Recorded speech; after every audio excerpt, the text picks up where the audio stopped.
Ini ada dua.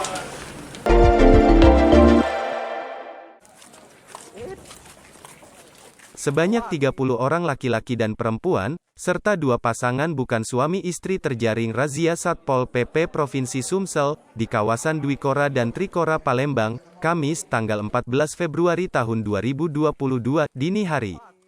Hal itu untuk menindaklanjuti surat edaran Gubernur dan Perda Kota Palembang. Dari hasil giat ini petugas mengamankan 2 pasangan bukan suami istri dan 30 laki-laki dan perempuan tidak memiliki identitas.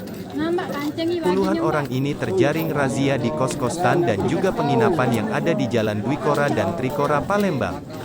Selain mengamankan 2 pasang bukan suami istri dan juga 30 orang tak memiliki identitas, Satpol PP juga mengamankan 268 minuman keras yang tak memiliki izin edar dan jual di Jalan Petana, Palembang. Kasat Pol PP Provinsi Sumatera Selatan Aris Saputra mengatakan kegiatan ini dilakukan guna melakukan pemantauan, pembinaan dan penertiban terhadap masyarakat yang melakukan perbuatan yang menyimpang di bukan Ramadan.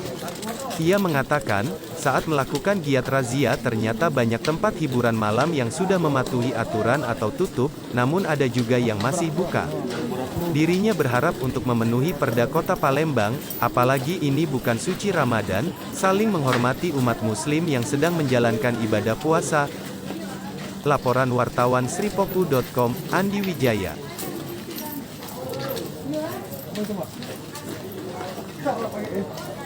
Ayo masuk juga dengan ini. Terlalu mondok ya.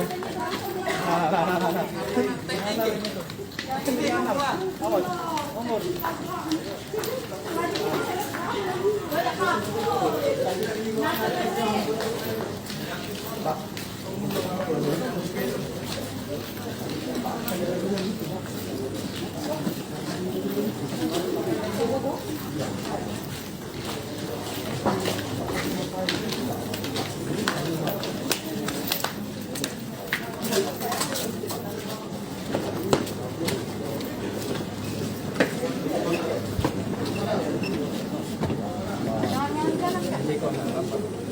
Apa nih kok? Nah,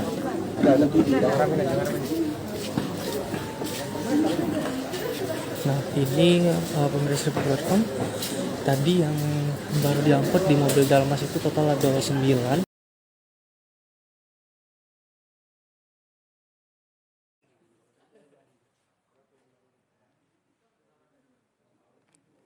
Hai pemirsa Sripoku TV, jangan lupa komen, like, dan subscribe, serta tonton terus berita-berita